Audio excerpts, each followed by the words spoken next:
या लकड़ी के साथ में पन्नियाँ वगैरह जला देते हैं, कोई भी प्लास्टिक की चीज़ तो हाथ सेकने के लिए या चूल्हे में जलाते हैं। उससे क्या है, जो आपने देखा ना काला काला धूल पड़ता है। और प्लास्टिक वगैरह कोई भी ऐसी चीज़ वो केमिकल की बनी होती है, अगर उसको जलाते हैं तो केमिकल ही निकलता है, इससे क्या पोल्यूशन होता है और इससे बीमारी होती है, जैसे सांस की बीमारी, अस्थमा और कैंसर की बीमारी। वो काला काला धुआं होता है, उसमें पार्टिकल होते हैं 2.5 10 माइक्रोन, ये छोटे छोटे से कण, वो आपको दिखाई नहीं देंगे, सिर्फ आपको काला धुआं दिखाई देगा। वो पार्टिकल होते हैं वो नाक से मुँह से अंदर फेफड़ों में चले जाते हैं, फेफड़ों में जाके ब्लड में जाके सभी तरह का कैंसर बनता है। और इसका मतलब ये वाली बीमारी बहुत ज़्यादा फैल रही है। हम लोग आप लोग को ये बताते हैं कि चूल्हे पर खाना बनाते हैं महिलाएं, ये सर्दियों में अलाव लगाती हैं, तो उससे क्या कैंसर की बीमारी की जो अभी रेट ज़्यादा बढ़ रही है, आपने देखा कोई तमाम गुटखा खाते हैं उनको कैंसर होता है, और जो कुछ नहीं कर रहे, तो ये वाला धुआं जो सूंघ रहे हैं उससे कैंसर होता है। तो प्लास्टिक की कोई चीज़ ऐसे नहीं दे रहा है, सर्दियों में जला देते। बहुत सी महिलाएं क्या करती है, बच्चे की सुबह में होते हैं कचरे वाली, तो इकट्ठा करके जला देते, तो आपको जलाना ही है, आप उसको इकट्ठा करके जो पन्नी वगैरह होती है, जो कबाड़ा वाला आता है उसको दे दो। और बाद ज़्यादा पन्नियाँ ऐसी बाजार से लेके ना था थैला लेके जाओ सामान लेना।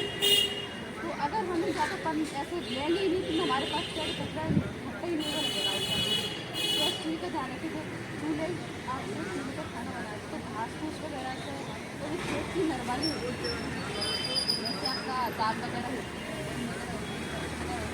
ऐसे तो जो नरवाई होती है उससे आप घास फूस से जो चूल्हे का जो आग जलाते हो नंगे रख के वो नहीं जलाएं, उससे घास फूस से आने लगता है, उसके साथ कंडे रख लो, लकड़ी रख लो। अगर वो आप जलाओगे कोई भी प्लास्टिक की तो कैंसर तो होना ही है। बहुत सी महिला क्या होता है कि मतलब पूरा पैक कर दिया, धुआं निकलने की जगह नहीं होती, और हमने धुआं छोटे छोटे बच्चे होते हैं प्रभावित होते हैं, वो भी होती है। आपने देखा माँ से खराब होना, अल्सर भी हो रही है, छोटे बच्चे भी हो रही है, तो ऐसे आँख में आँख से आएंगे तो आँख में कुछ न कुछ प्रभावित तो करेंगे, है ना। तो बहुत सारी ऐसी चीज़ें हैं जो इस तरह की बीमारी जो है रही है, वो कहते हैं कि इसका एकदम तुरंत नहीं हो जाएगा। और क्या होता है, जिस काफ़ी समय तक धुआं अंदर जाता है, तो इसके प्रदूषण में संपर्क में रहते हैं, तो जो बच्चे पढ़ाई करते हैं उनकी मेमोरी वीक हो जाती है, और इससे क्या होता है, जो आदमी लड़ाई झगड़े करने वाला उस तरह का प्रवृत्ति हो जाता है। जैसे आप कचरा इकट्ठा बार बार उसी के संपर्क में रहेंगे, तो जो उसकी मेमोरी होती है दिमाग थोड़ा सा ऐसा हो जाता है, बिहेवियर खराब हो जाता है। तो कभी भी कोई भी प्लास्टिक जो आजकल काफ़ी बनती है या आप लोग जलाते हैं, तो ऐसी चीज़ नहीं जलाएं। और कैंसर की बीमारी की रेट बढ़ रही है, आपको ये पता है।